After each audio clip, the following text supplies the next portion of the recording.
plus gros conseil que je pourrais donner, le plus gros hack pour réussir à enchaîner les journées, à courir longtemps, c'est alterner marche-course. Je programmais ma montre pour faire 5 km de course, 3 minutes de marche. Dans la tête, c'est hyper intéressant parce que ça te met des gros objectifs et tu te dis 5 km, je l'ai fait 1000 fois dans ma vie, je vais y arriver.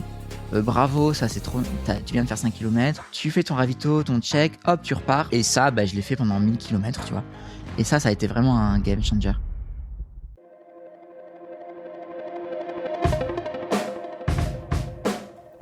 Vous écoutez Les Frappés, le podcast de celles et ceux qui se dépassent. Je suis votre hôte Loïc, ancien sportif de haut niveau en judo, coach préparateur mental et amoureux d'activités outdoor en tout genre. Ma conviction, c'est qu'on a tous un frappé au potentiel exceptionnel qui sommeille en nous. J'ai créé ce podcast pour vous faire découvrir des femmes et des hommes qui ont osé le réveiller. Mes invités sont des athlètes de tout niveau, des aventuriers professionnels, des voyageuses au long cours, des entrepreneuses ou encore des militaires, des forces spéciales. Toutes et tous partagent à mon micro des récits inspirants qui vont vous faire passer à l'action. Attention, une écoute régulière peut entraîner des changements positifs irrévocables dans vos vies.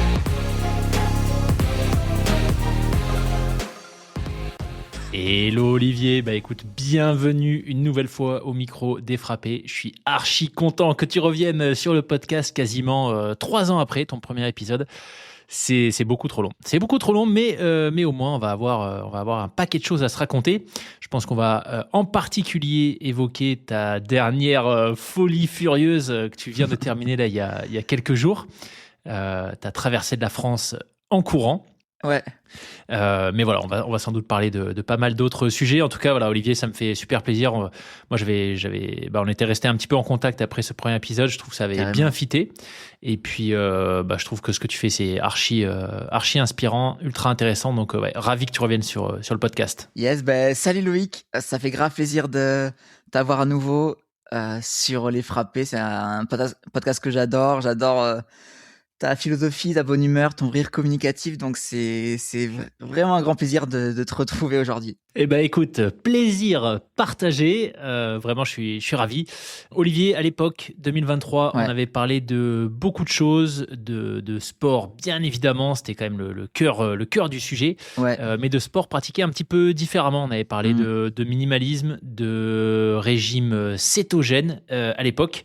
S'il y en a qui n'avaient pas écouté ce premier épisode, foncez, le lien est en description, c'était ultra intéressant. Cétogène aujourd'hui, t'en es où ? Ouais, en fait le régime cétogène, j'ai découvert ça il y a longtemps, il y a presque 10 ans. J'ai beaucoup parlé sur mes réseaux, j'ai créé mes réseaux à la base pour ça, mais tu vois, j'en suis un peu revenu. Ok.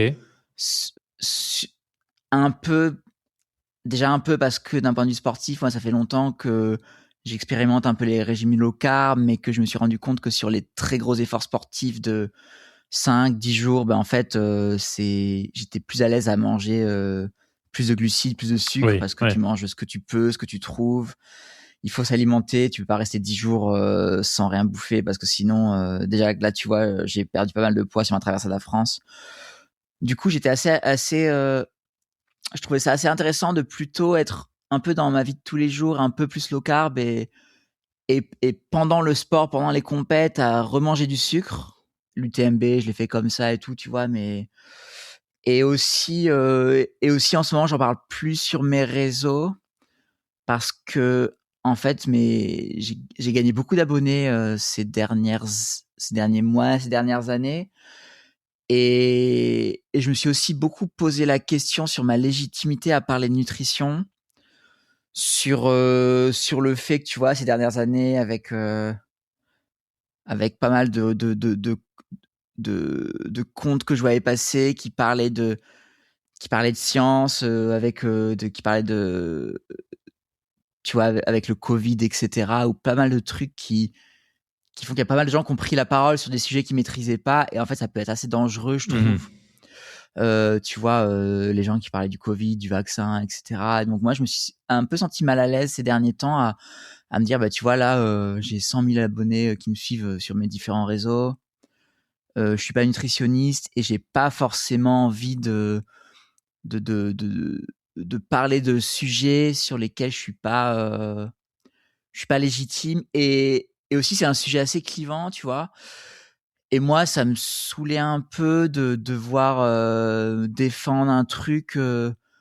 Alors que j'avais aussi j'avais envie de passer aussi d'autres messages sur les réseaux. Et tu vois, j'étais vite catalogué de ah oui, mais le mec il parle de cétogène, je le cancelle direct. Alors que tu vois, j'avais d'autres sujets sur la course à pied longue distance, etc., qui me tenaient plus à cœur. Et je prends plus de plaisir aujourd'hui à parler de ça. Et voilà, j'avais pas envie de brouiller les messages. Et pour des raisons d'éthique personnelle, j'en parle plus trop. Je parle pas d'alimentation parce que c'est pas mon métier et voilà. Donc voilà, pour le régime cétogène, j'ai un peu clos cette période de ma vie qui a été assez importante. Genre j'ai pas forcément repartagé ce que je suis en train de te dire là publiquement sur mes réseaux. Je le ferai parce que je pense que c'est important d'être transparent envers sa communauté, mais voilà, en ce moment je parle plus de longue distance, vélo, course à pied et je me sens plus légitime et plus serein à parler de ça. Ouais. Ouais, d'accord. Bon, ultra intéressant au final que tu vois, tu fais ton propre chemin. Alors, c'est vrai que Ouais. voilà, toi, tu as cette particularité d'être quand même très suivi. Donc, je comprends tout à fait ce que tu dis sur le fait d'être vigilant aux messages qu'on peut envoyer, etc. Mais malgré tout, vraiment, allez écouter cet épisode sans, comme tu viens de le dire, voilà, sans être des scientifiques, ni toi, ni moi. Carrément. Toi, tu as mis en pratique beaucoup de choses. Mais moi, ça m'avait vraiment ouvert les yeux, tu vois, sur finalement une approche de la nutrition différente. Je pense qu'il faut pas être, tu vois, un ayatollah absolu sur certains sujets. Ouais, carrément. Et peut-être que dans le cétogène, il y a du bon à prendre. Et visiblement, c'est ce que toi t'as fait. Tu vois, t'as retenu le bon et puis t'es passé à autre chose. Ouais, bah en fait, carrément, moi, je suis assez curieux pour tester un peu les choses à droite à gauche. Maintenant, j'ai beaucoup pris de recul là-dessus, comme je te disais, et par rapport à la nutrition sportive actuelle, tu vois, je suis à 100% OK avec tout ce que les nutritionnistes du sport disent parce que c'est leur métier, etc. Mais j'ai toujours un petit regret de me dire que, tu vois, moi, j'ai testé le cétogène sur moi, j'ai fait des marathons à jeun, avec beaucoup de plaisir, j'ai lu beaucoup d'études parce qu'il y a quand même des études qui sortent sur le sujet. Et je trouve que la nutrition du sport, c'est vraiment aujourd'hui un truc où le cétogène, ça aurait pu être, ou le cétogène et low carb, ça aurait pu être considéré comme une alternative possible dans un certain contexte, etc. Mais dire que c'est une alternative possible, ça veut pas du tout dire que la nutrition du sport basée sur beaucoup de glucides et tout, ça marche pas. Et je trouve que c'est dommage que les nutritionnistes du sport, ils connaissent pas beaucoup le sujet. C'est vrai. Ouais. Et voilà, mais voilà, comme je disais, moi, je en parle plus parce que j'ai pas envie de prendre le risque de gens qui me disent à cause ou grâce à toi j'ai fait ça et puis du coup j'ai eu tel problème de santé. Moi je veux pas du tout être dans ça, tu vois. Je vois. Bon, page tournée, mais voilà, intéressant en tout cas que tu traces ta route par rapport à ce sujet de la nutrition. Sur la partie minimaliste qui était qui était clairement le deuxième gros pilier de ta pratique sur lequel on avait beaucoup échangé. Là, par contre, tu me dis si je me trompe, mais pas de changement. Donc toi, tu cours en sandales, voire pieds nus, hein, si je me trompe pas. C'est un peu comme ça que tu avais buzzé la première fois sur un marathon. Ouais, j'ai fait un semi pieds nus. Il y a un mois ou deux, ouais. Ouais, très cool aussi, ouais. Bon, j'ai fini avec pas mal de cloques parce qu'en fait, il faut vraiment se tanner les pieds en courant pieds nus à l'entraînement, ce que j'ai pas vraiment fait, mais très cool, ouais. Sachant que c'est pas une nouvelle pratique pour toi, hein, ça fait un moment que... Ouais, en fait, moi, je cours depuis 2015, donc c'était il y a 11 ans. J'ai vite switché en minimaliste en découvrant la clinique du coureur qui disait qu'en gros, il valait mieux prendre des bonnes habitudes dès le début et commencer la course à pied avec des chaussures très légères pour vraiment adopter une bonne foulée, prendre les bonnes habitudes parce qu'après 10 ans, c'est un peu trop tard. Et du coup, en 2010, 2016, 2017 à peu près, j'achète des chaussures très très fines, des genres de chaussons de danse, tu vois, fermés. Et en fait, ouais, direct, je me rends compte que j'adore ça parce que, en fait, direct, t'as une sensation de légèreté, de pas avoir de poids aux pieds, d'avoir le contact au sol direct. Donc, même si c'est beaucoup d'impact parce que t'as pas d'amorti, et ben, en fait, tu t'aperçois que ton corps, il réagit, il s'adapte, tes muscles, ils se renforcent. Tu vois, au début, quand tu te mets à courir pieds nus alors que t'as jamais fait, les mollets, ils prennent cher, mais après, tes mollets, ils sont plus forts. Tu sens tes tendons, tes os, tout se renforce. Et en fait, du coup, ça, c'était en 2017, donc il y a quand même très longtemps, genre 9 ans, tu vois. Et après, je suis passé aux sandales Je suis passé aux sandales en 2020, 2021. Je pense que ça fait à peu près 4-5 ans que je suis quasiment full sandales. 3-4 ans sûr que je suis full sandales. Et en fait, le truc, c'est que quand t'es habitué, moi, je suis vraiment ouvert. Et tu vois, comme tout, comme l'alimentation, je me dis, bah, si un jour je m'aperçois que c'est pas une bonne idée, que j'ai envie de me remettre des grosses chaussures et tout, bah, j'ai aucun souci avec ça. Sauf qu'en fait, quand t'es habitué à courir très léger, avec des chaussures très légères, une foulée adaptée pour ça, une foulée qui fait pas de bruit, très légère et tout, bah, en fait, tu vois, maintenant, c'est les grosses chaussures ou les chaussures classiques que les gens disent, ah, elles sont hyper confortables et tout. En fait, moi, je peux plus en mettre. Dès que je mets des chaussures normales, j'ai l'impression d'avoir des sabots. Et tu vois, pour la petite anecdote, je fais l'UTMB en 2020, je sais même plus, 2023, 2024, non 2024 je pense. Je termine l'UTMB en 2024 et juste avant la course, il y a une agence qui m'offre des Hoka. C'était les Hoka Speedgoat 6. Donc je sais pas si elles sont connues pour être légères, pas légères et tout. Et en fait, tu vois, moi je reçois ça, bah, c'est gentil de me les envoyer, donc je les teste. Et en fait, je mets ces chaussures chez moi. Et là, direct, je me dis, mais en fait, c'est pas possible. Vraiment, tu vois, si je m'étais aperçu que j'étais hyper confort et tout, bah, j'aurais pu repasser en chaussures. Mais juste, tu vois, je mets ces grosses chaussures au pied. Et là, je m'aperçois que c'est des chaussures ultra rigides que tu peux pas du tout plier à la main. Mes pieds, ils étaient coincés dedans. Ils pouvaient plus faire aucun mouvement. J'étais coincé dans une espèce d'armure, tu vois. Et, et tout ça pour te dire qu'en fait, maintenant que je suis adapté aux sandales, en fait, je pense que je pourrais plus repasser à des chaussures normales parce que j'ai une sensation d'inconfort qui est pas possible. Et je me dis, c'est assez fou parce que si j'avais mis ces chaussures il y a 10 ans, quand j'étais habitué aux chaussures et tout, bah, peut-être que je les aurais trouvées confortables, je me serais pas posé la question parce que mon corps, il aurait été adapté. Et le fait de courir depuis presque 10 ans minimaliste et de remettre des chaussures classiques, j'ai l'impression d'avoir des sabots aux pieds et c'est plus possible. Donc c'est pour ça que maintenant je fais tout en sandales. Je me pose même plus la question, tu vois. Et c'est pour ça que j'ai traversé la France en sandales parce que c'était même pas un sujet pour moi. En fait, je suis habitué et je l'ai fait comme ça, quoi. Ouais, bien sûr. Bah, grâce à toi, grâce à Nicolas Cassier et quelques Ouais. autres invités, j'ai découvert aussi le plaisir alors, je dirais pas de courir parce que je fais pas de grandes distances en sandales, mais en tout cas, régulièrement, surtout l'été, tu vois, de me déplacer Ouais, de en marcher et outdoor, tout, voilà, c'est hyper en agréable, ouais. sandales. Et j'avoue que c'est ultra agréable. Et je comprends, ouais, le fait que j'imagine quand t'es habitué. Je sais pas combien elles pèsent les sandales, 90 grammes, un truc, Ouais, c'est 80 ultra grammes, léger. je crois, 90 Ouais, grammes, ouais. repasser à des chaussures intégrales, Ouais. complètes, ouais, ça doit pas être évident. Mais ok, Mm. donc l'approche minimaliste, clairement toujours au cœur de ta pratique. Tu t'y es Carrément. fait et c'est comme ça que tu cours toi. T'as fait, bah, tu l'as mentionné tu viens de le mentionner à l'instant. Il y a pas très longtemps, tu t'es lancé sur un énorme défi. Alors il y en a eu un paquet quand même, hein, depuis 2023. Tu t'es ultra actif et Ouais. c'est cool parce que tu communiques sur tout ce que tu fais. Mais là récemment, ouais, tu t'es dit, allez go, on va se faire un petit Dunkerque-Marseille, tranquillou, en courant, Ouais. une traversée de la France nord-sud. Ça t'est venu Ouais. comment l'idée? En fait, moi, après avoir fait quelques années de course à pied assez classique, on va dire du 10 kilomètres au marathon, quand j'ai commencé à courir. Après, j'ai découvert l'ultracyclisme en 2020, 2021 à peu près. Donc, tu vois, venant de la course à pied, je découvre l'ultracyclisme. Je découvre, il y a des courses qui traversent la France à vélo.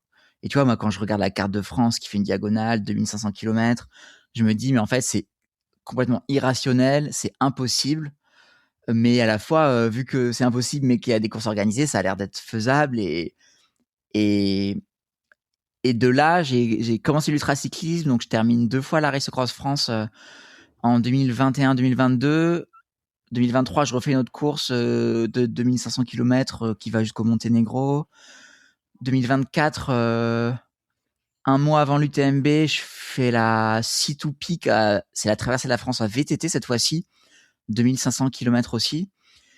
Et tu vois, de faire ces courses à vélo, ça a été vraiment une passion incroyable parce qu'il y a un truc de t'avances 24 heures sur 24 quasiment, tu dors peu, à vélo, tu fais énormément de kilomètres, tu vois des paysages, tu traverses des régions entières en un claquement de doigts.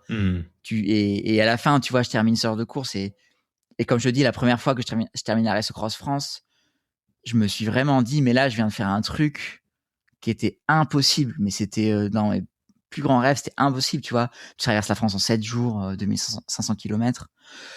Et donc, tu vois, j'ai ma période ultra cyclisme où je laisse un peu la course à pied de côté. Et après, progressivement, je me remets à courir, mais tu vois, vu que je faisais moins de kilomètres, j'avais un peu moins la forme. C'était quand même assez dur, mais petit à petit, je me remets à courir. Je retrouve un petit niveau. Moi, j'ai étudié à Grenoble et j'ai découvert le trail à Grenoble. Mais sauf que 6 mois plus tard, je déménageais à Lille pour mon premier travail. Donc, j'avais arrêté le trail en 2023, 2022, 2023, quand je me remets à courir un peu sérieusement. Je me dis, bah vas-y, il n'y a pas de raison de pas faire de trail, même si tu habites à Lille. Donc là, je me remets un peu à faire du trail. Je m'entraîne En fait, j'ai de la famille en Savoie, donc je redescends m'entraîner un peu en Savoie. Je refais quelques courses de trail. Je fais une course by UTMB, un 100 km. Je suis direct qualifié à l'UTMB.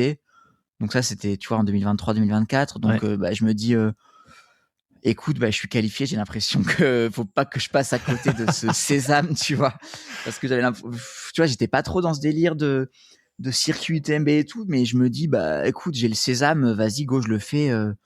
Donc c'est pour ça que je termine l'UTMB en 2024.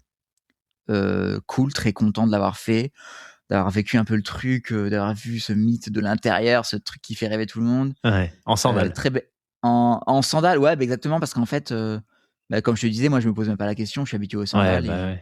Et après coup, je me rends compte que en fait, l'ultra trail, il y a énormément de gens qui ont des problèmes de pieds parce que tes pieds ils macèrent à la fois à cause de la pluie ou à cause du fait que tu marches dans des flaques, mais aussi par l'humidité, par la transpiration des pieds. Ouais.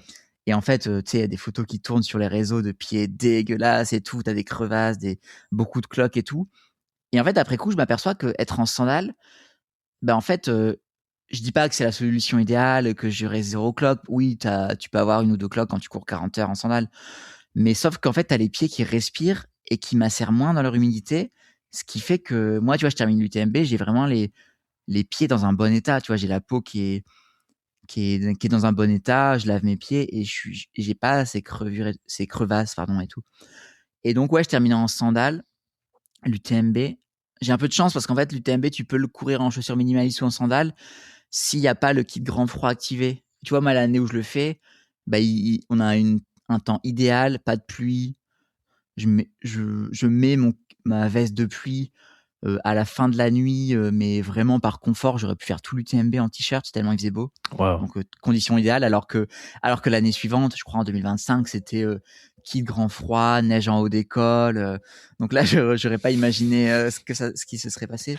D'autant que tu vois, je t'ai parlé des Oka Speedgoat qu'on m'avait envoyés.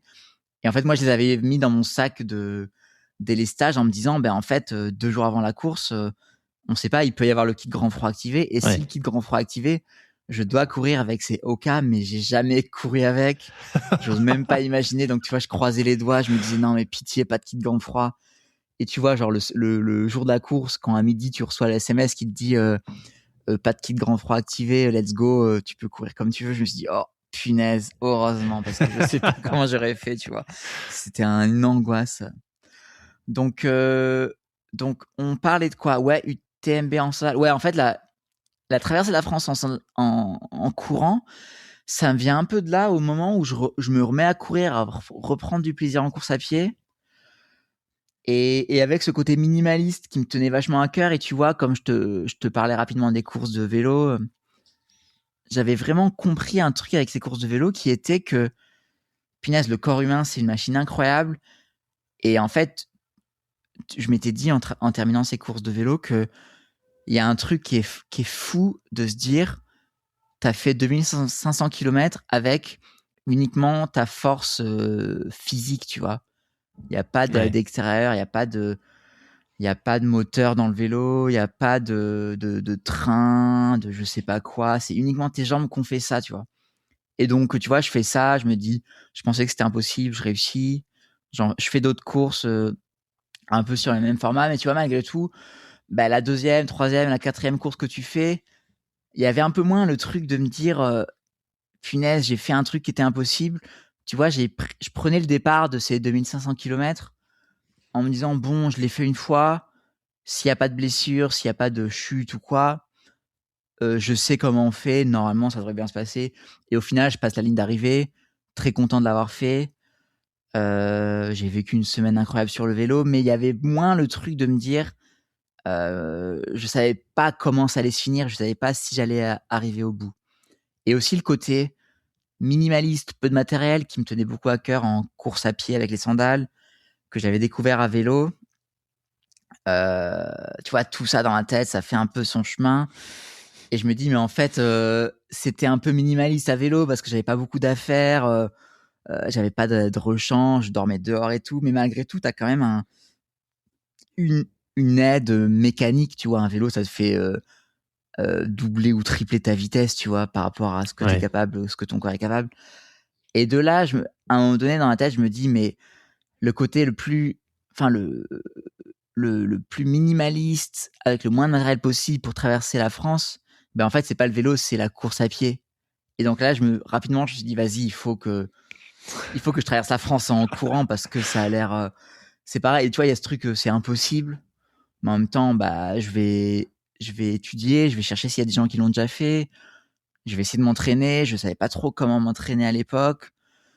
Je savais pas trop combien je pouvais faire de kilomètres, etc. Mais tu vois, une fois que je me suis dit, vas-y, go, on va tenter de traverser la France au courant, bah, j'ai commencé à faire mes recherches, à m'entraîner pour, et ça, c'était il y a presque 2 ans, ouais. C'était en 2024 que j'ai commencé à penser à ça, ouais.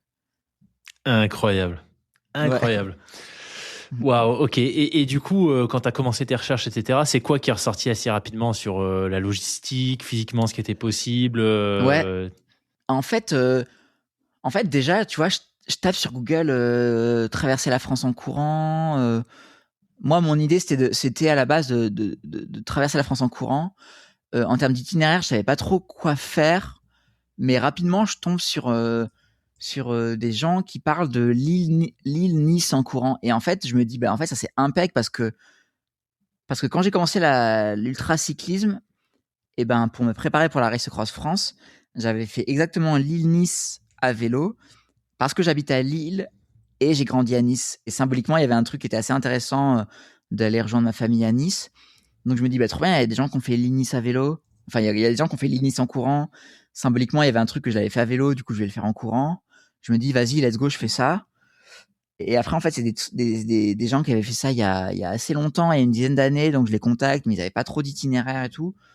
Donc je commence à tracer, et puis je m'aperçois vite que, bah, en fait, une fois que tu arrives autour de Lyon, Grenoble, bah, en fait, tu dois traverser les Alpes en courant. Mais moi, mon projet, c'était pas vraiment de faire un truc en trail, c'était plutôt de faire de la route plate.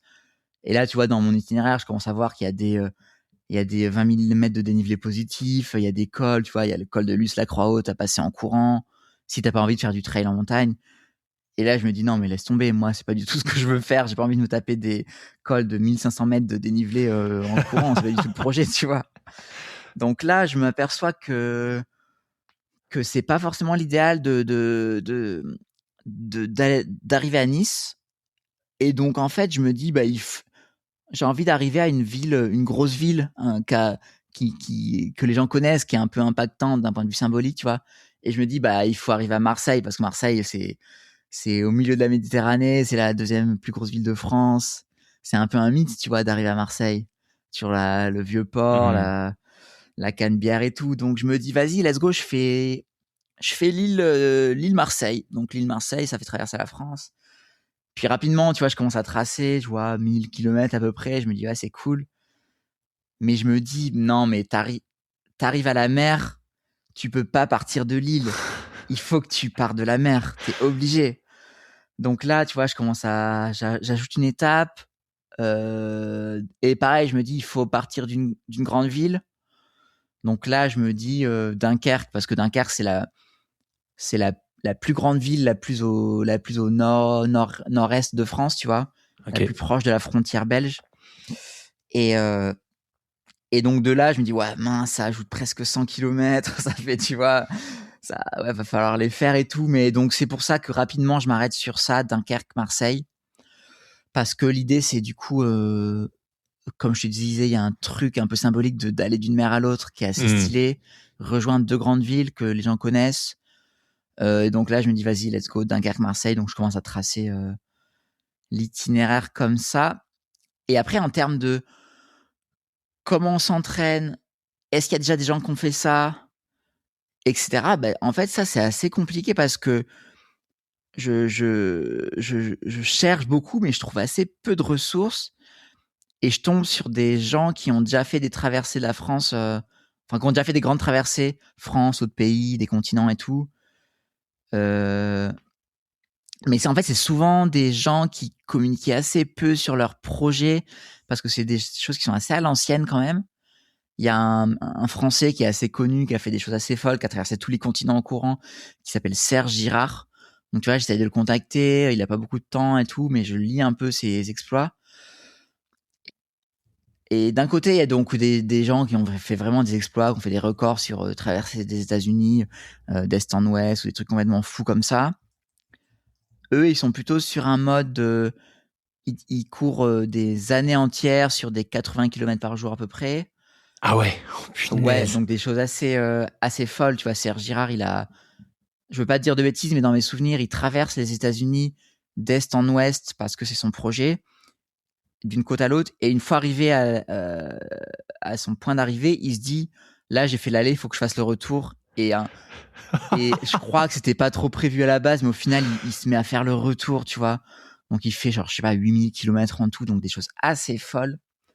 Donc, ouais, il y a des gens comme ça qui font des trucs. Donc, tu vois, je tombe sur ça et je me dis, bah, il y a des gens qui le font, ça veut dire que humainement, potentiellement, c'est faisable.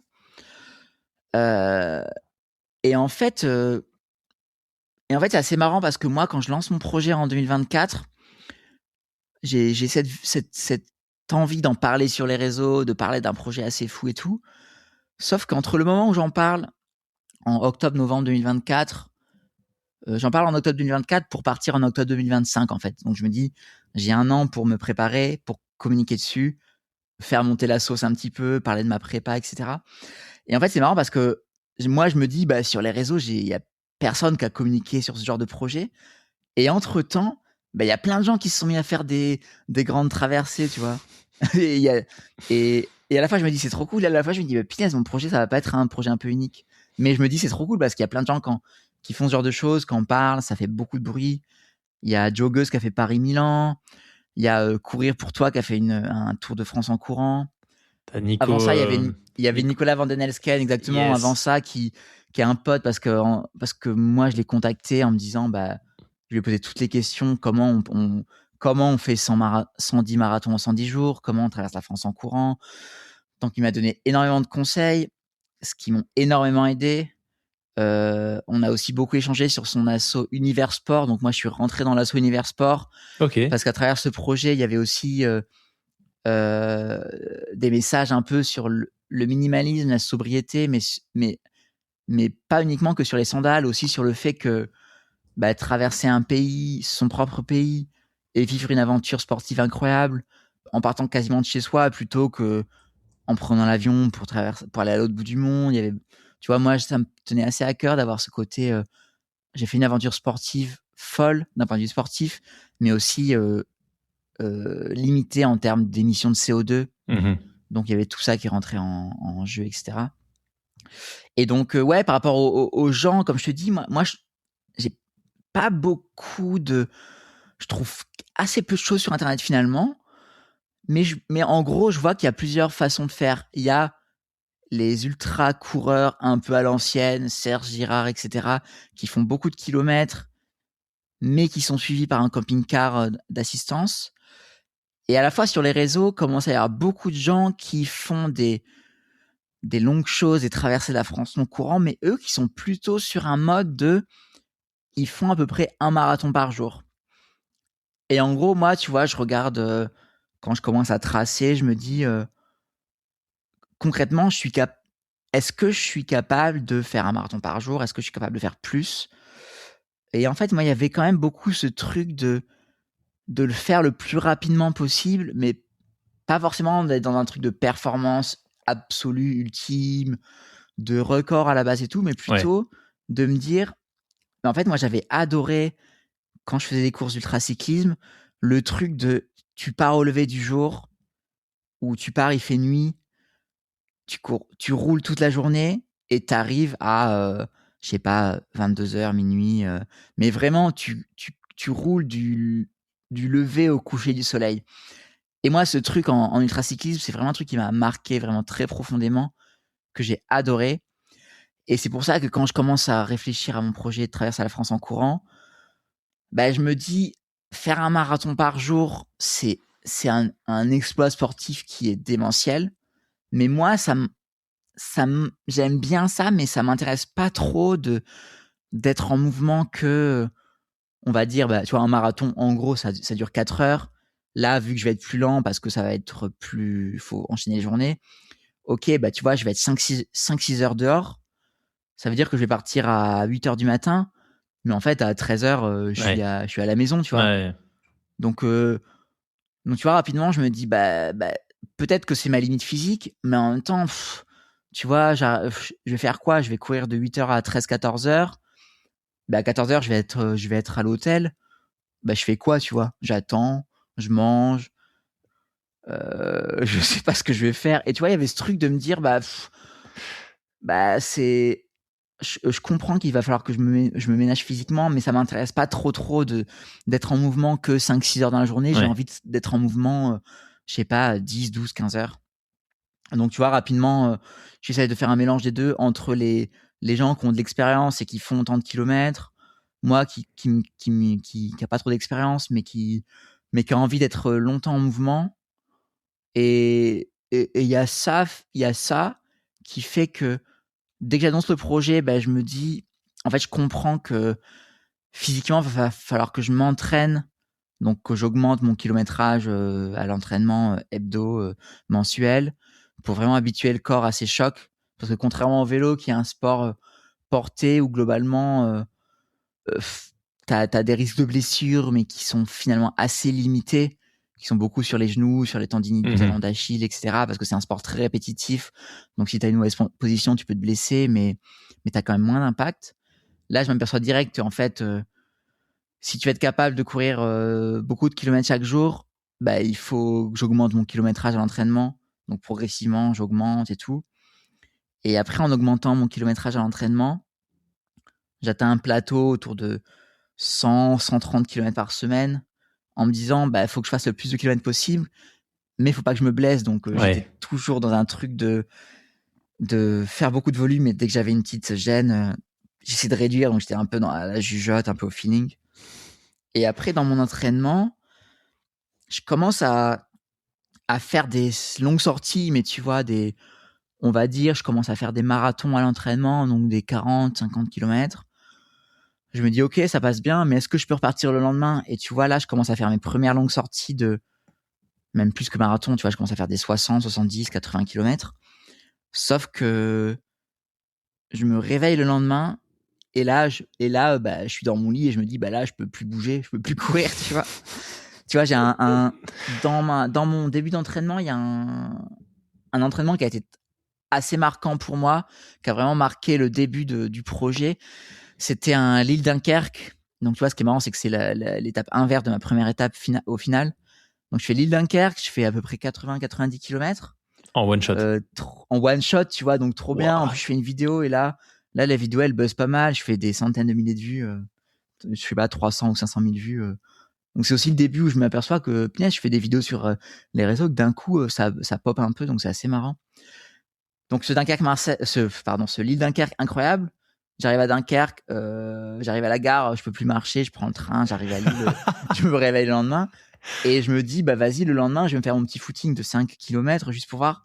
Sauf qu'en fait, je suis dans mon lit et mes tendons, mes muscles, mes jambes, je peux plus bouger, tu vois.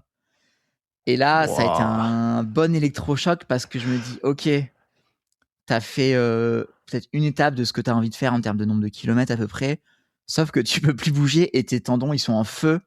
J'étais chez moi dans mon appart, mais tu vois, je sortais de mon lit pour aller chercher à boire et à manger, mais je pouvais plus me faire, mais je pouvais pas faire 10 mètres en marchant et je me remettais dans mon lit, je dormais, tu vois. Donc là, je comprends très rapidement que l'enjeu, ça va pas être de courir 80 ou 100 kilomètres parce que ça c'est dur, ça te tue les jambes, etc. Mais si tu cours doucement, que tu gères, que tu marches, que tu manges, tu bois bien, que tu prends vraiment ton temps, que tu as une vitesse vraiment très faible par rapport à ta vitesse d'endurance fondamentale de tes 10 km classiques, je me rends compte assez rapidement que courir une centaine de kilomètres par jour, c'est faisable. Tu t'entraînes, tu le fais. En vrai, n'importe qui est motivé, qui s'entraîne un peu, qui a envie de faire un 100 km sur le plat, il va le faire, même s'il va le faire en 18 heures, tu vois. Même s'il va marcher 80% du temps, qu'il va courir très très doucement. Tu pars à 4 heures du mat, je suis sûr qu'à minuit, tu as fait tes 100 km. Donc ça, je me dis, ça, ok, c'est faisable. Par contre, comment tu fais pour repartir le lendemain? Parce que moi, l'idée, c'est pas d'avoir des jours de pause, c'est pas, tu vois, c'est tu t'endors, tu t'endors à l'hôtel, tu te réveilles le lendemain à 6 heures du matin, t'es reparti, quoi. Et là, et ouais, là, tu vois, on est à peu près un an avant de partir. Parce que j'annonce direct, ça va être en octobre-novembre. Et je me dis, bah ok, là, l'objectif, c'est de réussir à enchaîner les journées. Donc là, dans l'entraînement, je continue à faire de temps en temps des sorties longues, des 40 km qui deviennent des 60, 70, 80, 90. Donc quasiment toutes les semaines, je me tape des 80, 90 km. Mais Tu veux dire progressivement... au moins une sortie de 80-90 km, c'est ça? Ouais. Chaque semaine. En fait, au début, là, je te parle, c'était il y a longtemps, mais dans mes souvenirs, au début, je faisais courir tous les jours et un marathon le vendredi, un marathon le dimanche, avec au milieu un 10 km le samedi pour quand même essayer d'enchaîner les journées. Et progressivement, l'idée, c'était de temps en temps de faire des sorties plus longues qu'un marathon, donc qui progressivement se sont approchés des 100 km. Et progressivement, de faire aussi des sorties un peu moins longues, genre entre 40 et 70 km, avec enchaîner le lendemain un 10 km, un 20 km. Et ouais, au début, tes premières foulées, quand tu as fait un marathon ou un 50 km, le lendemain, tes premières foulées, c'est dur, tu vois. Ouais, ça doit être très C'est horrible.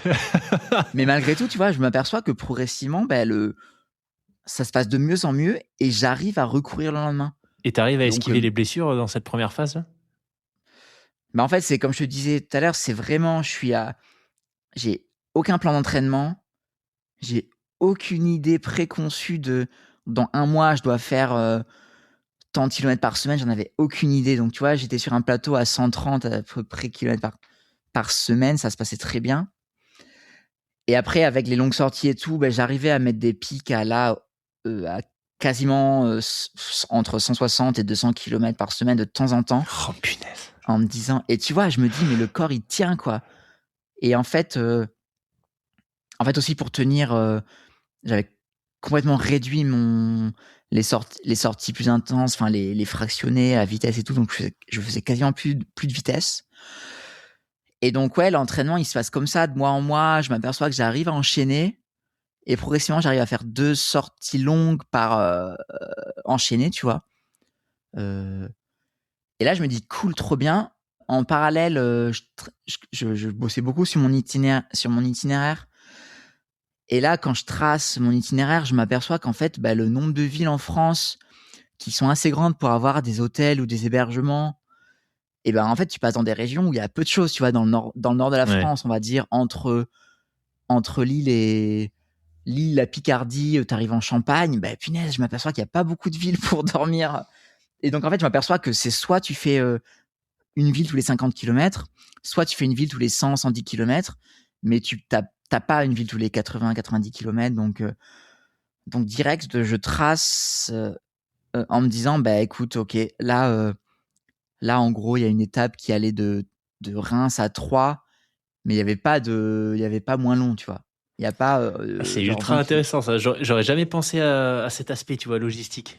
Ultra intéressant. Ouais, ça a été un gros casse-tête parce qu'en gros, quand je fais mon premier itinéraire pour partir en octobre, on en reparlera, mais du coup, la première tentative, c'était en octobre, où là, autour des jours 3 et 4, j'avais des étapes qui étaient à presque 120 km. Aussi parce que j'avais des contraintes, parce qu'on m'avait proposé l'hébergement. Et donc, j'étais un peu là, ok, on me propose l'hébergement, ça me fait des longues étapes.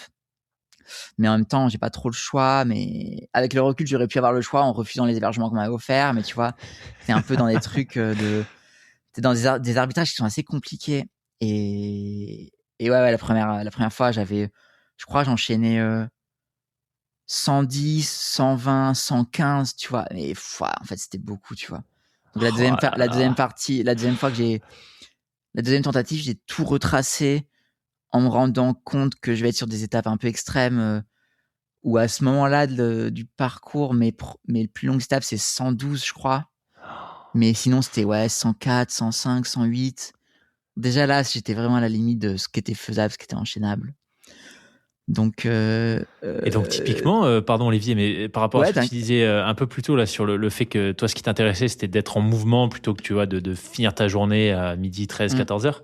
In fine, pour faire ces grosses étapes là, ou en moyenne peut-être, tu passais combien de temps à courir ou trottiner ou tu ouais. vois actif quoi? En fait, là, le Dunkerque-Marseille sur la vitesse moyenne du début à la fin, quand j'ai additionné toutes mes étapes, j'étais à 7,01 d'allure moyenne. Ok. Donc ça, c'est pour donner un peu un ordre d'idée. Moi, mon idée, donc ma vitesse moyenne était un peu plus élevée sur les premières étapes. Il n'y avait pas trop de fatigue et je crois que mes 2 dernières étapes, j'étais à 7,25 et j'ai fini à la dernière étape qui était j'ai fait 123 km la dernière étape Orange-Marseille. Ouais, je savais que ça allait être très dur, mais vu que c'était la dernière, j'allais serrer les dents et c'est passé. Mais la dernière étape, on en parlera parce que c'est la fin, mais j'étais cuit. Mon allure, c'était 7,50, je crois, sur la dernière étape. J'ai fait comme j'ai pu. Mais en gros, pour te répondre sur le nombre d'heures dehors, en gros, en fonction du nombre d'étapes, du kilométrage qui était la plus courte étape, c'était la première, 85. Après, j'ai eu des 100, 110, beaucoup de 100, 110. Et entre-temps, j'ai eu deux étapes à 93. Donc, à une allure à peu près de 7 au kilo. Sachant que moi, ma stratégie que j'ai mis en place, je me suis entraîné 1 an et demi, 2 ans en fait, j'ai compris ça assez tard dans mon entraînement que il allait falloir que je mette une stratégie en place de marche-course. Parce qu'en fait, mes premiers 100 km, je m'écroulais complètement en termes de vitesse. Où tu vois, j'essayais de courir tout le long parce que je me suis pas posé la question, il fallait que je marche. Sauf que je courais 50, 60 km assez doucement, mais ça se passait plutôt bien. Mais après, au bout de 60, 70 km, je m'écroulais complètement. Et là, je commençais à marcher, mais sauf que je finissais les 30 km en souffrance. en courant un peu, mais surtout en marchant. Ouais. Et je courais 500 mètres, je marchais je sais pas combien de temps. Donc vraiment, mon allure, elle s'écroulait complètement sur les fins d'étape. Et tu le ressentais en termes d'énergie aussi? Tu étais vraiment vide sur Ouais. Ouais, okay. Ouais, en termes d'énergie, en termes de capacité à courir. Donc ça, c'est ce que j'ai mis en place après des blocs de plusieurs jours. Je te raconterai si tu veux. Ça a été la fin de prépa, mais du coup, le Dunkerque-Marseille, je le fais avec une stratégie course-marche. Et en fait, j'ai testé énormément de choses, mais ça a été le plus gros conseil que je pourrais donner, le plus gros hack pour réussir à enchaîner les journées, à courir longtemps, c'est alterner marche-course. Ouais. Et ça, c'est pas du tout une honte, tu vois. Les gens qui font des traversées des États-Unis en courant et tout, ils font tout ça. Ça te permet vraiment de durer, de pas t'écrouler à la fin de l'étape. Et tu vois, en termes de marche-course, ce que tu peux faire. Moi, j'ai testé pas mal de choses et ce que j'ai fait à la fin, c'est que je programmais ma montre pour faire 5 km de course, 3 minutes de marche. Et en fait, au bout de 5 km, ma montre, elle sonne. Je marche, mais je marche sans couper mon chrono. Hein, tu vois, je laisse vraiment, même si mon allure, elle chute et tout, il n'y a aucun souci avec ça. Donc, mon allure moyenne que je te disais, c'était vraiment en incluant ces périodes de marche. Et donc ça a été vraiment le plus gros hack que j'ai trouvé parce que déjà, d'un point de vue physique, bah, ça te fait un peu relâcher, tu vois. Pendant 3 minutes, tu relâches, tu fermes un peu les yeux, tu souffles bien, t'en profites pour faire tes ravitaux. Donc, ça se rapproche un peu des ravitaux tous les 5 km pendant tes marathons, tu vois. Donc, c'est des trucs qui sont un peu... Le corps, il connaît ces 5 km. Donc, tu vois, tous les 5 km, ça sonne. Je mange, je bois, je fais mon ravito, je fais un check en me disant est-ce que tout va bien, est-ce que j'ai mal quelque part. J'en profite pour peut-être regarder un peu mon téléphone si je dois vérifier l'itinéraire. Et aussi mentalement, bah, ça me permettait de me dire bah, trop cool, tu viens de faire 5 km. Ouais.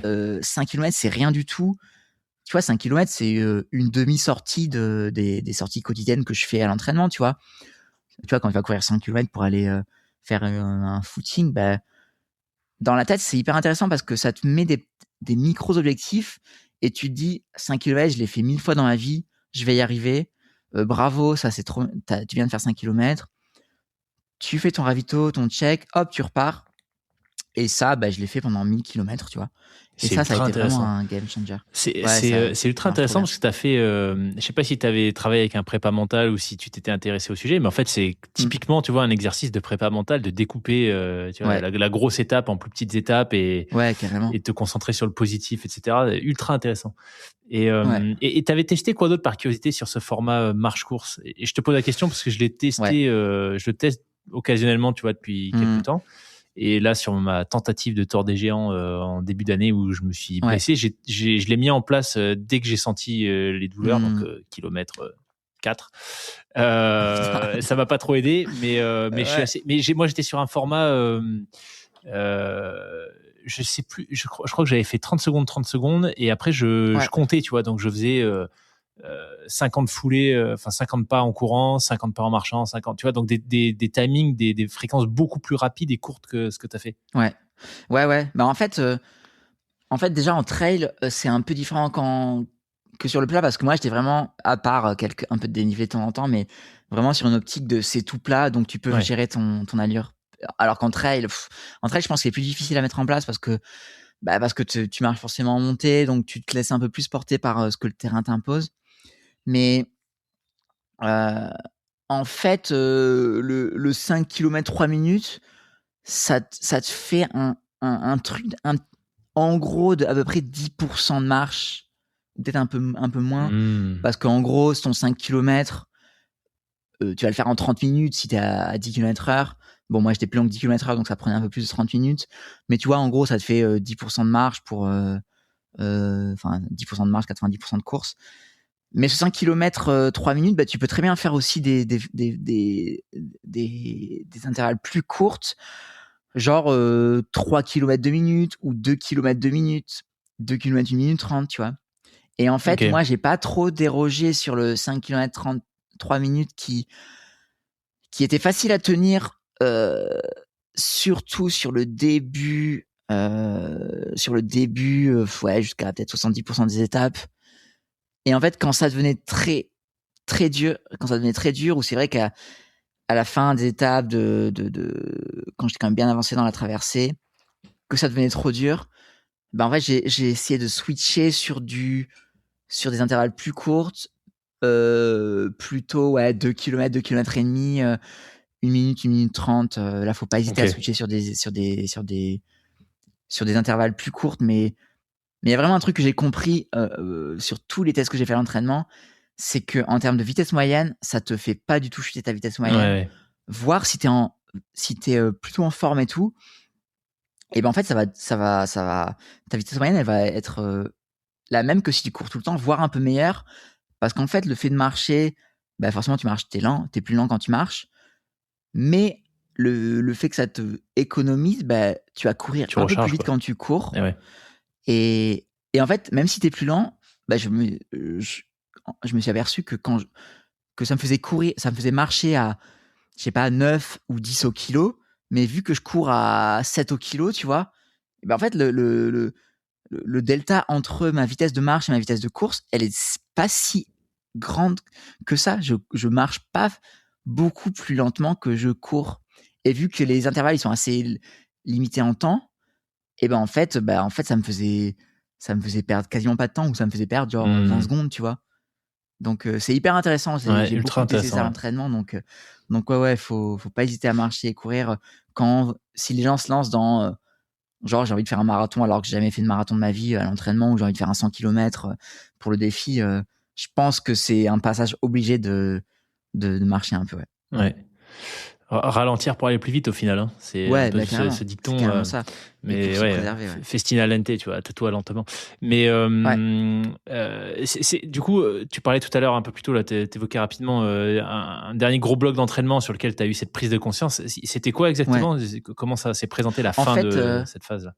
Ouais. En fait, je me suis aperçu dans mon entraînement, donc comme je te disais, j'arrivais à un peu à enchaîner les sorties longues, que le passage obligé, ça allait être de simuler ce que j'allais vivre en 10-11 jours, mais en 2-3 jours.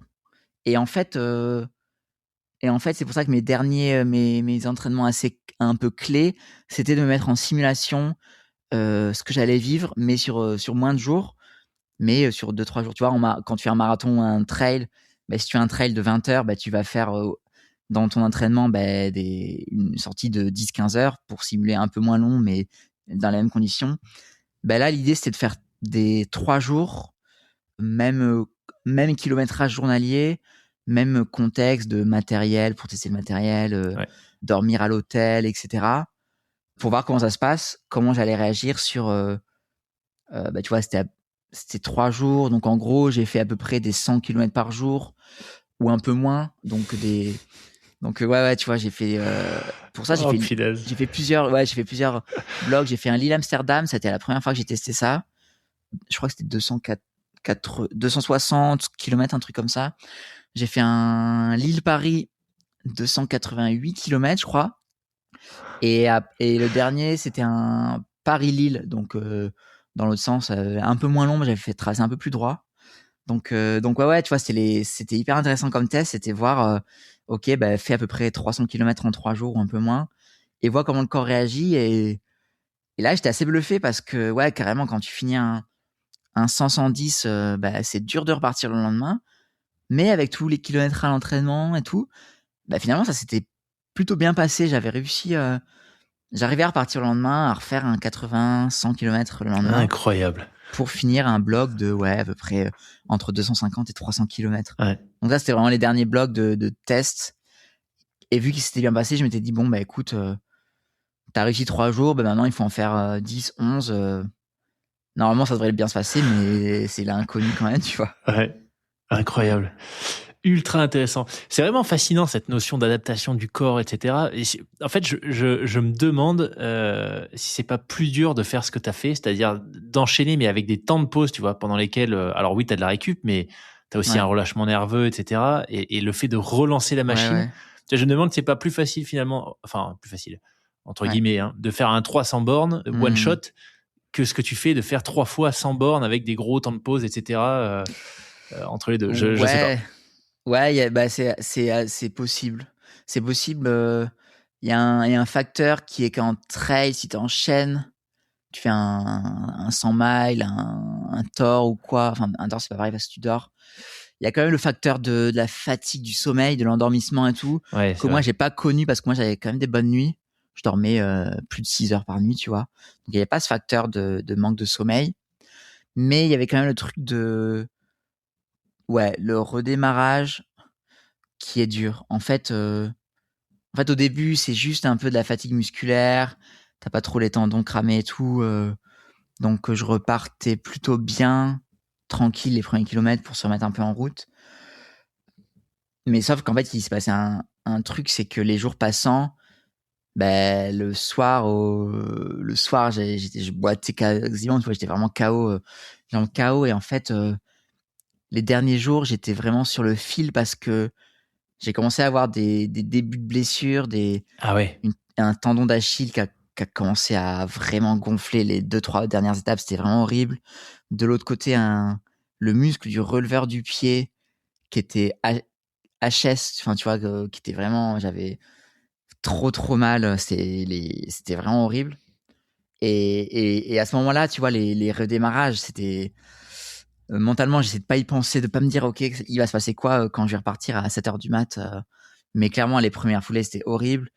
Et même le temps que le corps, il se réchauffe, que le tendon, il se réchauffe, les muscles et tout, il y avait genre 40 kilomètres où là, c'était vraiment Ah ouais.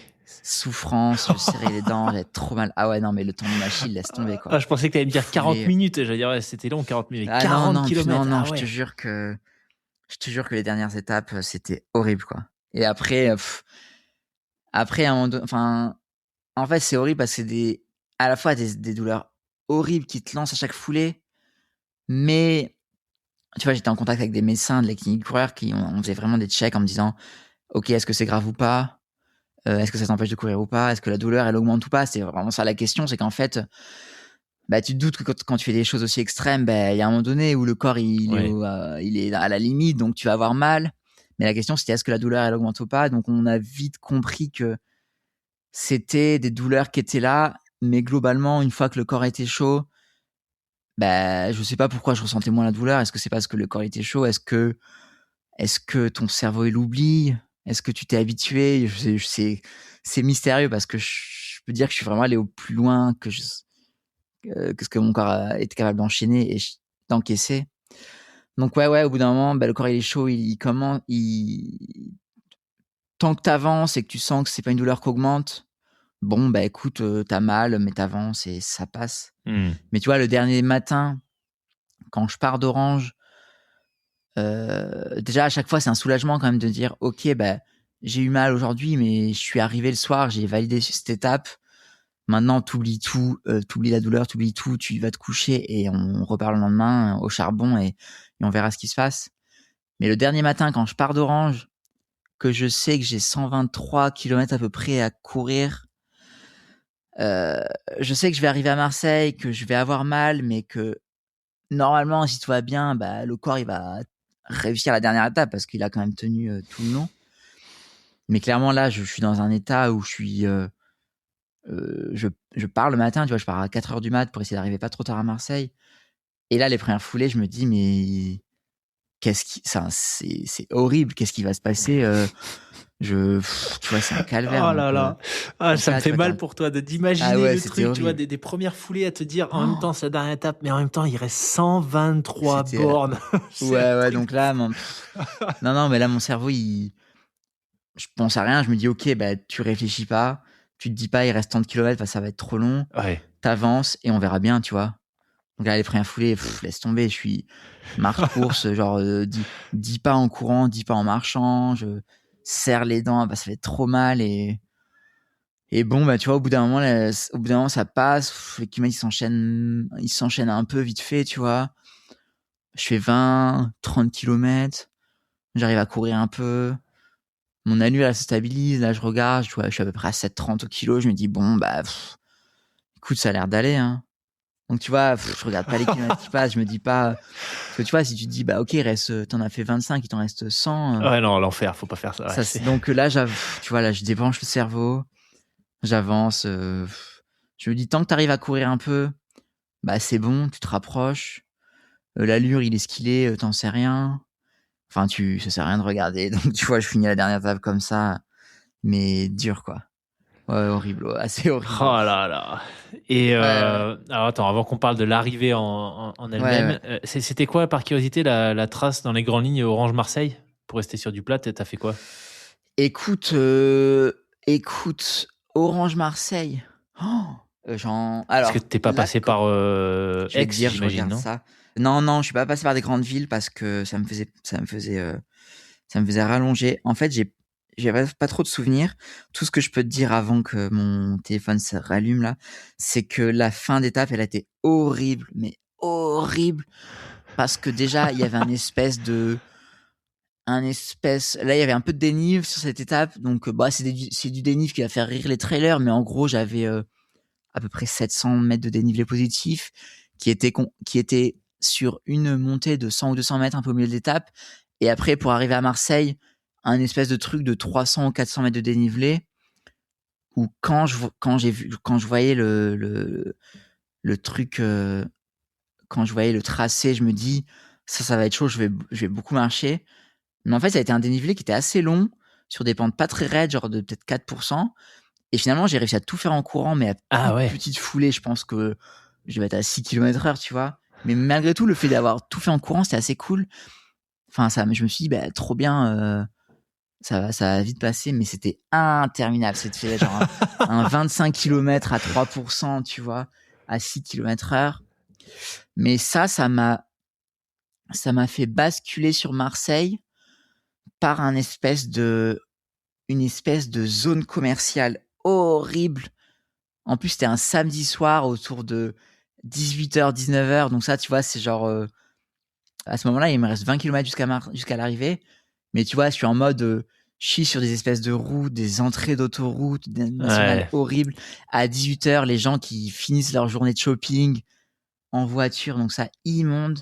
Ouais, t'es arrivé par Marseille Nord, par plan de campagne et compagnie, en fait. Ouais. Zone commerciale dégueulasse, La Durane. Ouais. Oh, l'enfer. Mais en même temps, Calas, je suis en train de regarder la carte en même temps que je te parle.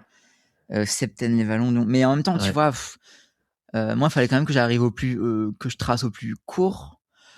J'avais un peu regardé la heatmap sur Strava, donc je vois qu'il y a des gens qui étaient passés par là, donc je me dis bon, s'il y a des gens qui sont passés par là, voilà. Donc je bascule horrible, et là je me tape un 10 km en ville à Marseille, tout droit sur une seule avenue. Mais là, je vais pas critiquer Marseille pour nos amis marseillais parce que c'est une ville que j'adore et tout. Mais là, je te dis pas quand t'es KO, que t'arrives un peu dans les quartiers nord de Marseille où on va dire qu'il y a quand même beaucoup de vie. T'as des voitures partout, t'as des commerces avec des gens partout en ville, ça grouille dans tous les sens, ce qui est hyper cool.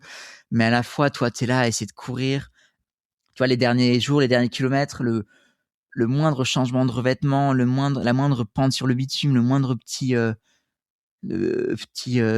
trottoir à passer, en fait, c'est horrible parce que ça me fait un effort en plus. Et là, t'arrives dans le quartier nord de Marseille, t'as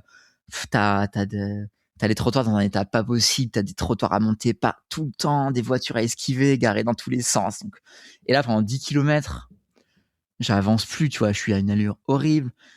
Je regarde ma montre, je me dis, mais en fait, t'as fait 1100 et quelques kilomètres, il te reste 7 km, donc c'est bon. Mais sauf que je fais que regarder ma montre, et chaque 100 mètres, je me dis, mais ça va être trop long, quoi, tu vois. Donc les derniers kilomètres, horribles, parce que tu vois, je suis dans le 15e arrondissement de Marseille, là, je suis en train de regarder la carte en même temps. C'est tout droit, c'était horrible. Mais vraiment, les derniers kilomètres, horribles.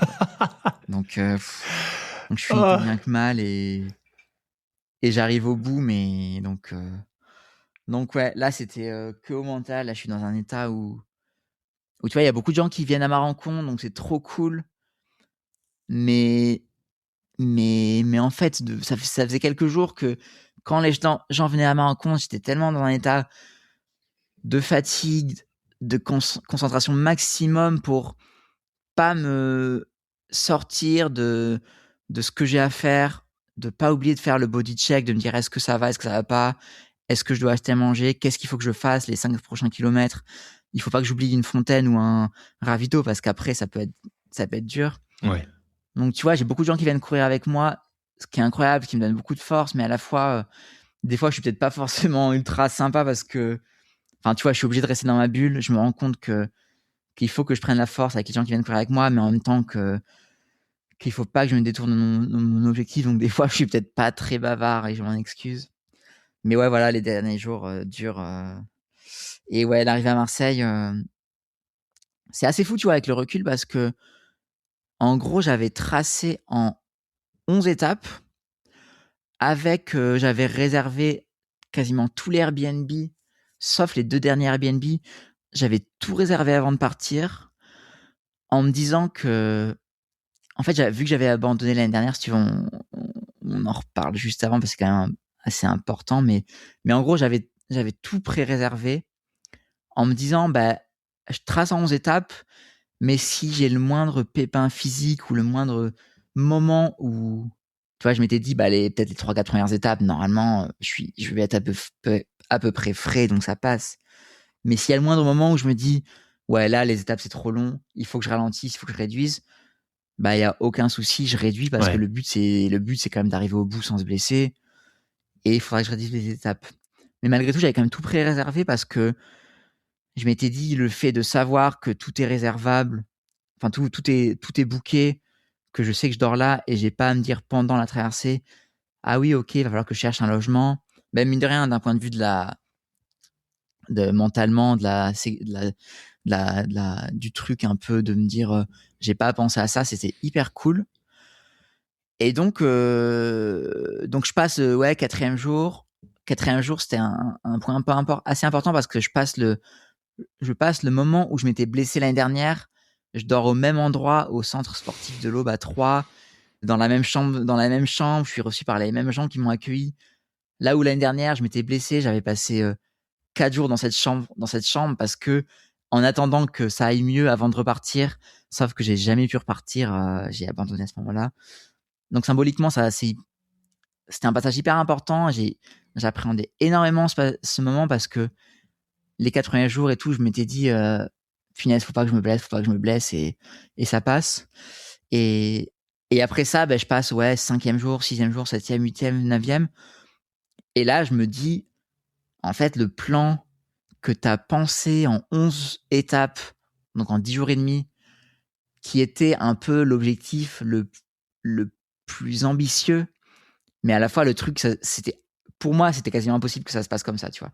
Il y allait forcément avoir un moment donné où je m'étais dit, ok, on ralentit, le corps il peut plus. Mais tu vois, je passe 6, 7, 8, 9 jours vraiment sur les étapes que j'ai pensé à la base.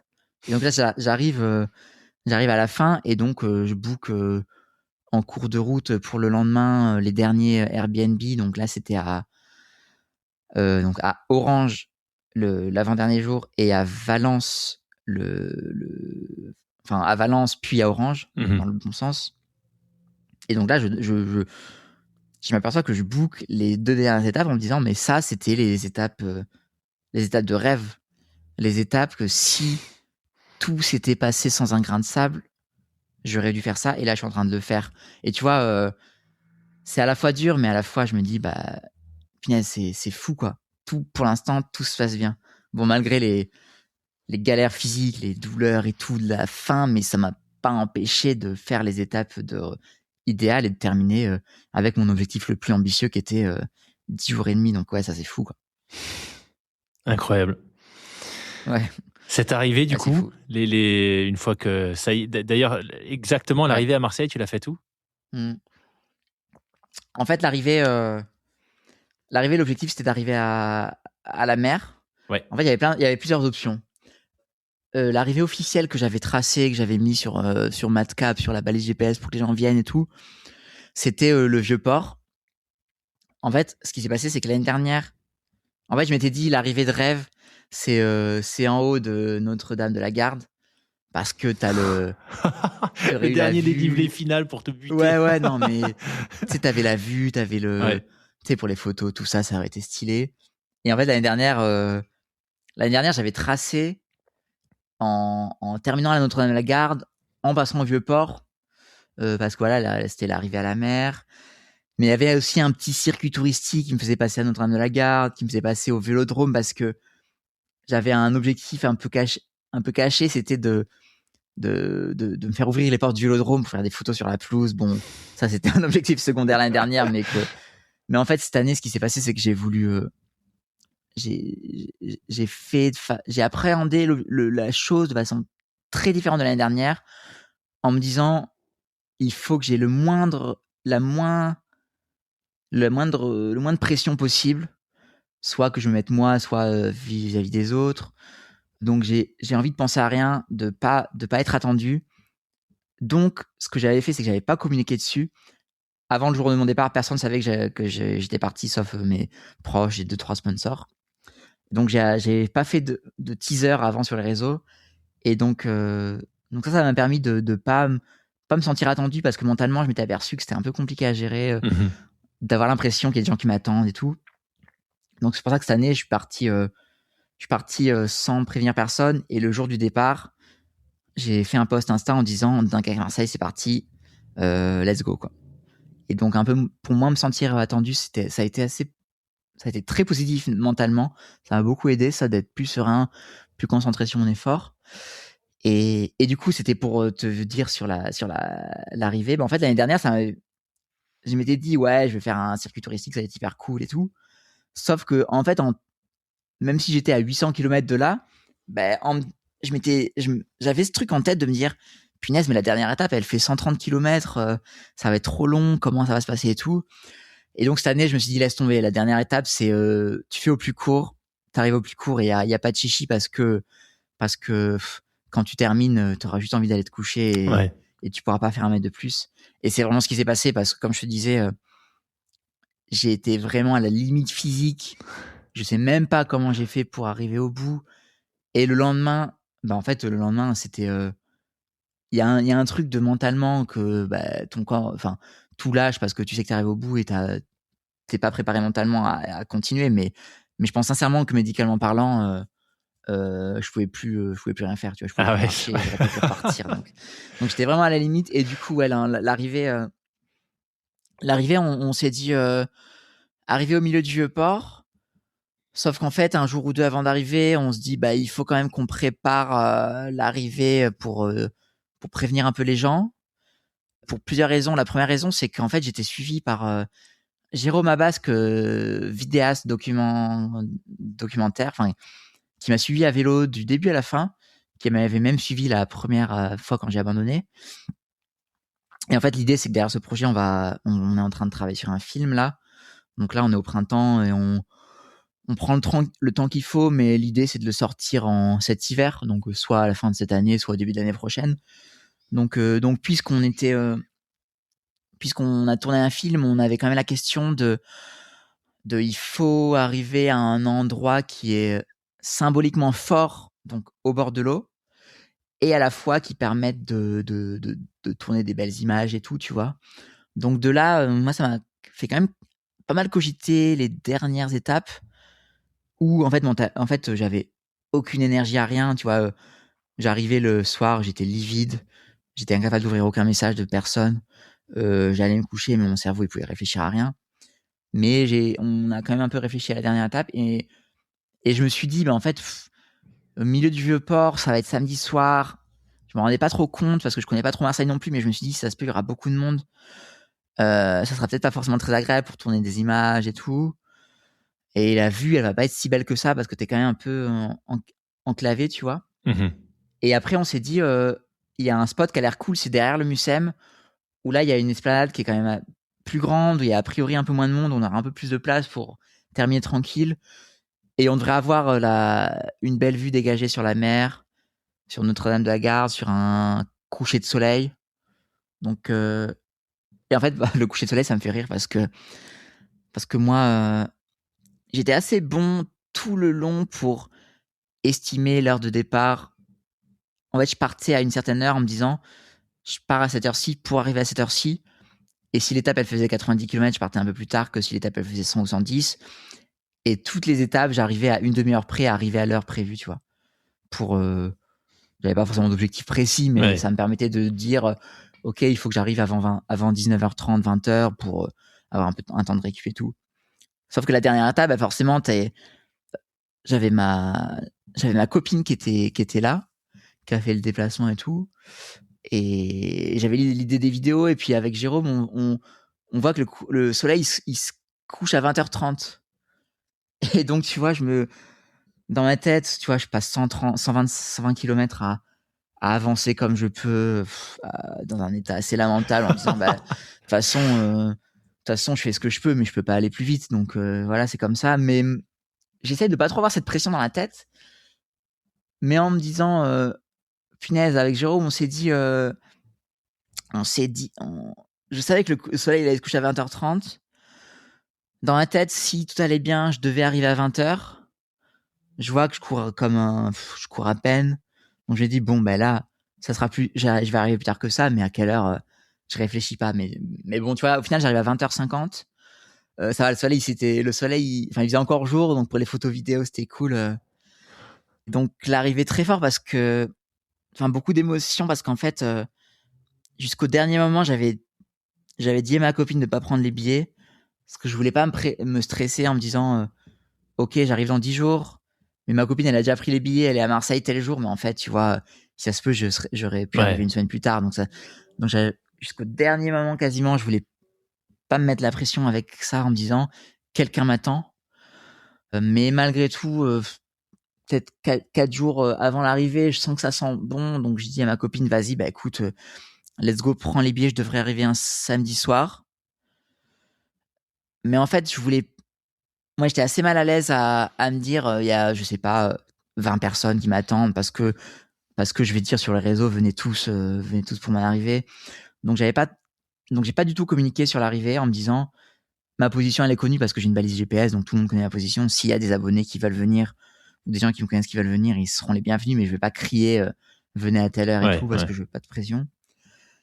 Et en fait, j'ai quand même eu la surprise moi je savais que ma copine serait là, mais j'ai de la famille qui est venue parce que j'ai de la famille qui est à Nice, donc ils ont fait l'aller-retour et c'était ultra émouvant, c'était hyper cool et tout, donc j'arrive, il y a pas beaucoup de gens qui m'attendent, il y a 2-3 abonnés, ce qui est cool, et il y a ma copine, ma famille, donc là ouais, j'arrive derrière le Mucem. Donc ouais, waouh quoi, beaucoup d'émotions. C'est marrant parce que tu vois, avant d'arriver les dernières dizaines de kilomètres, je pense à cette arrivée, mais en fait j'ai tellement plus d'énergie, tellement plus de jus pour rien que j'ai à la fois beaucoup d'émotions, beaucoup de larmes et tout, mais je suis tellement fatigué que je me dis mais là j'ai juste envie d'arriver, j'ai plus aucune émotion, j'arrive même plus à pleurer. Tu vois, j'ai quand même beaucoup pleuré un peu tous les jours sur certains trucs où je me dis waouh, mais t'es en train de faire ça, c'est incroyable, ou alors quand j'avais mal, ou alors en pensant à l'arrivée, parce que tu vois, ton cerveau il visualise quand même là beaucoup l'arrivée, mais je me disais faut pas trop y penser parce que c'est trop loin et ça sert à rien d'y penser. Et ouais, à l'arrivée, je me dis bah j'ai même plus de larmes, plus rien pour pleurer d'émotion, mais en fait non, j'arrive quand même, il y a quand même beaucoup de larmes, beaucoup d'émotions quand même, parce que je me dis à la fois je me dis punaise, t'as fait un truc que tu pensais impossible, t'es arrivé au bout, t'as fait en nombre de jours, t'as fait ce que tu pensais, ce que tu voulais faire. À la fois le soulagement de me dire putain, c'est enfin fini parce que là, je sais pas comment je vais faire pour courir jusqu'à là, tu vois. Enfin, on va se coucher, je suis épuisé, puis on s'arrête là, c'est fini, quoi. Ouais. Donc assez fou, ouais.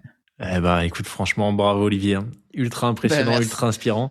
C'est quoi si tu avais tu vois, des apprentissages pour toi à titre perso sur la gestion de l'effort ou peut-être du matériel, est-ce qu'il y en a eu sur ces 11 jours du coup et question follow-up, c'est avec un peu de recul maintenant, mais en étant toujours à chaud, c'est quoi le message que tu as envie de faire passer à travers ce que tu as réalisé, qui est complètement fou d'ailleurs?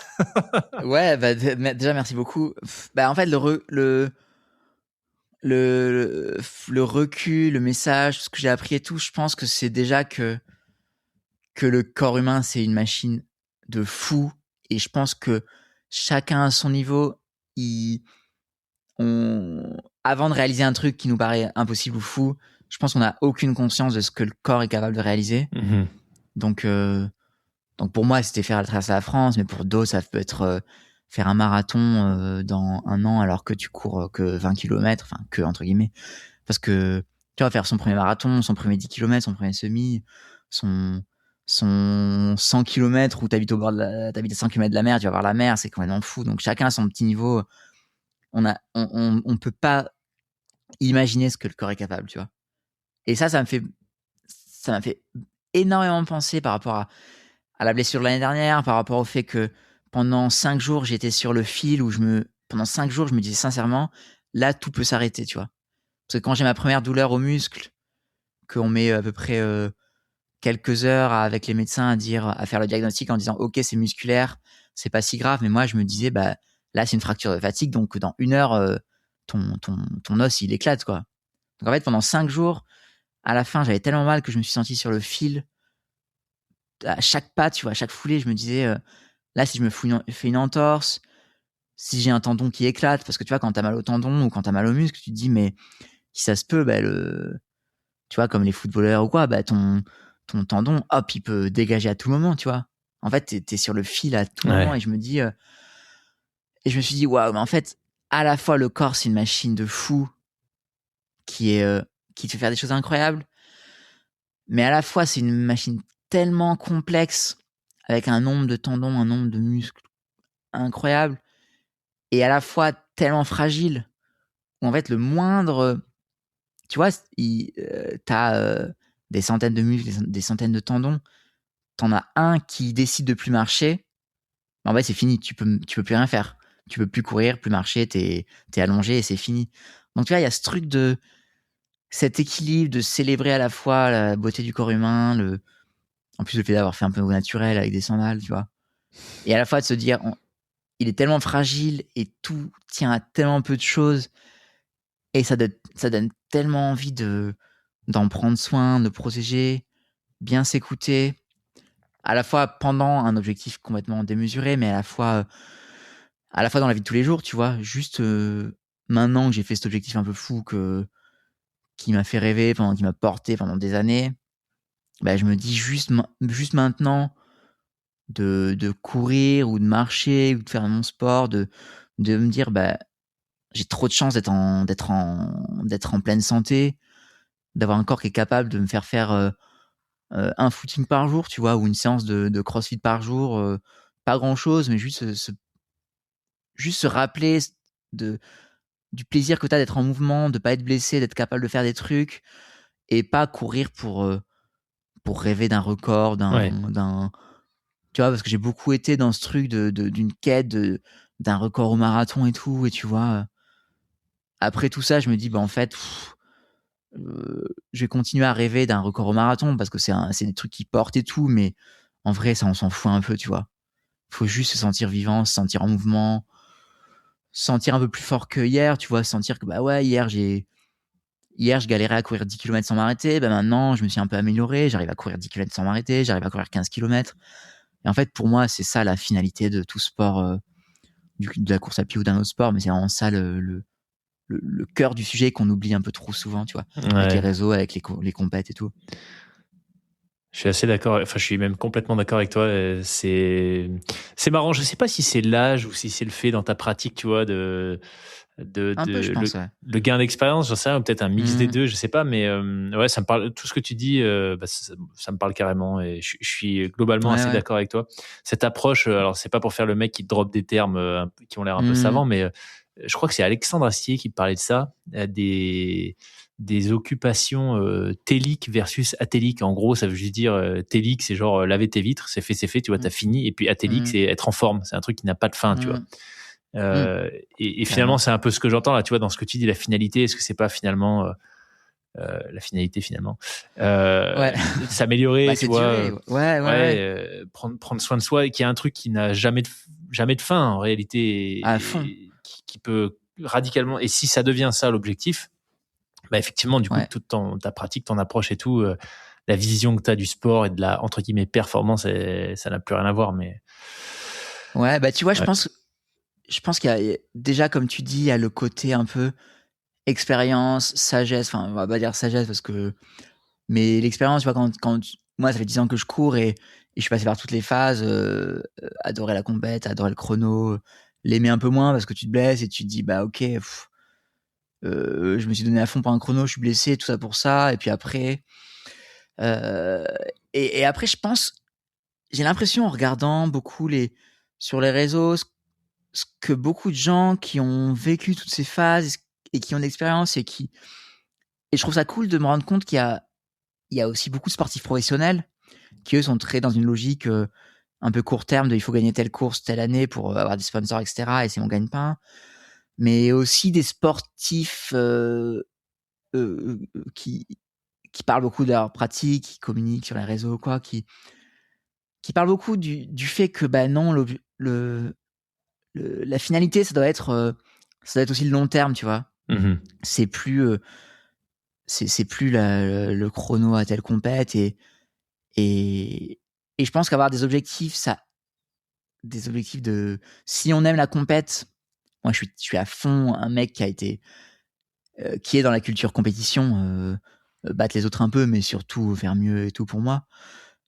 Mais je trouve que c'est intéressant de voir qu'il y a beaucoup de gens qui commencent à parler que la finalité c'est le long terme. Moi, je suis à fond là-dedans de me dire, Les objectifs, c'est un peu des points de passage d'une année sur l'autre. Mais la finalité, c'est dans quel état je serai dans 20 ou 30 ans. Ouais. Et est-ce que il faut faire attention de aujourd'hui, j'ai une pratique qui est un peu extrême, qui est too much, qui est probablement pour la santé, c'est trop, tu vois. Quand je parle que j'ai couru 500 km avec une tendinite, moi, je suis pas du tout dans un sport santé. Enfin, tu vois, sur une période un peu courte de ma vie, je suis pas dans un sport santé parce que j'ai peut-être fait trop de kilomètres, j'ai essayé de pas me blesser, mais je suis allé un peu au bout. D'avoir des objectifs, c'est un truc qui me porte. Sur le court terme, moyen terme, ça me permet de me lever le matin en me disant je suis trop motivé, je vais aller courir, alors que peut-être que sans objectif, j'aurais la flemme. Mais vraiment, la finalité, c'est le long terme. C'est il faut faire attention. Et moi, j'essaie d'être vachement là-dedans dans mes entraînements, même si je fais des grosses semaines, d'être conscient que je fais des grosses semaines et que je suis sur un fil en termes de blessures, mais aussi en termes de mentalement. Est-ce que je suis pas en train d'en faire trop? Et peut-être que si je tire sur le fil trop longtemps, je suis en train de me dégoûter d'un sport que j'aime. Mm-hmm. Et il faut surtout pas le faire. Parce que la finalité, c'est j'ai envie d'aimer la course dans 20 ans. Et même si j'aime plus la course, ben, j'ai envie d'aimer un autre sport dans 20 ans. Et 30 ans, 50 ans, j'en sais rien. Et si je change de sport 20 fois dans ma vie parce que un jour, je vais me dire, en fait, la course, c'est trop nul, j'ai envie de faire du crossfit, de la natation, du vélo, j'en sais rien. J'ai pas envie de m'enfermer dans un sport et je suis OK de me dire, bah, si j'aime plus la course, c'est OK, j'ai envie de trouver un autre truc. Mais ouais, la finalité, c'est tu seras où dans 20 ans? Et si je parle pour moi, mais je parle d'un point de vue général parce que je remarque ça beaucoup aussi, beaucoup parce que la course, c'est un sport qui est hyper populaire en ce moment. Donc, il y a beaucoup de gens qui s'y mettent du jour au lendemain parce que c'est populaire. Et ça, c'est trop, trop bien. On peut que s'en féliciter. Si la course est populaire, si l'Aerox est populaire, même si il y a beaucoup de gens qui se moquent de ce genre de sport à la mode en ce moment à cause des réseaux. Mais non, c'est trop cool parce qu'il y a plein de gens qui se mettent en mouvement alors qu'ils faisaient pas trop de sport. Mais par contre, si ces gens, ils se mettent du jour au lendemain à faire énormément de sport parce qu'ils ont un objectif de marathon ou d'Aerox et que le fait de faire trop de sport, ils se rendent pas compte ils en font trop par rapport à leur capacité à la fois physique, mais à la fois ce qu'ils peuvent donner mentalement d'un point de vue nerveux et tout. Et qu'une fois qu'ils ont passé leur marathon qui était leur objectif, qu'ils ont peut-être préparé un peu trop vite ou que c'était trop dur parce qu'un marathon c'est très dur, qu'ils ont terminé leur objectif et qu'ils se disent en fait la prépa c'était horrible parce que j'ai pas su concilier travail, vie perso, j'ai trop donné dans tous les aspects de ma vie et que je suis dégoûté. Et que ces gens après, bah, du jour au lendemain, ils sont tellement dégoûtés du sport qu'ils arrêtent. Bah, je trouve que c'est un peu dommage et c'est assez important d'en faire beaucoup si t'as envie d'en faire beaucoup dans ton entraînement parce que c'est kiffant. Mais d'essayer quand même de pas trop tirer sur l'élastique trop longtemps, tu vois. Mm-hmm. Tu peux le faire un mois ou deux dans le cas d'une prépa, Tord des Géants, Ironman, mais je sais que l'élastique, il peut vite casser. Tu peux vite pas t'en rendre compte parce que t'es trop obnubilé par un objectif. Il faut faire hyper gaffe. Parce que ça peut mener loin, tu vois. Tu peux être en surmenage, surentraînement, mentalement te rendre malade, etc. Donc ouais, long terme. On sera où dans 20, 30 ans, 40 ans? C'est la finalité, quoi. Superbe message, excellente conclusion qui vient un peu, bah, du coup, tu l'as dit toi-même, tu vois, nuancer ce que tu viens de faire. Ouais. Voilà, t'étais pas sur une approche sport santé, mais voilà, il y avait d'autres choses derrière ça, mais ultra intéressant en tout cas de t'entendre clôturer là-dessus. Un immense merci Olivier, c'était trop bien, je me suis régalé. Bah, avec plaisir. Franchement, encore une fois, bravo, c'est juste hallucinant ce que tu as fait, ultra inspirant. Et puis surtout, ce qui est inspirant, au-delà de l'aspect sportif qui est complètement dingue, tu vois, c'est que ce projet, c'était ton projet. Il y avait du sens derrière. Tu l'as mené à bout de A à Z. Tu te l'as fait toi, tu vois. Et je trouve que c'est ça qui est chouette. Et comme tu le disais, voilà, c'est l'expérience que toi, tu as voulu vivre. Mais moi, le message que je retiens, c'est que c'est une vraie invitation pour chacun d'entre nous qui t'écoutons là à décliner ça sur nos formats à nous. Se créer ça.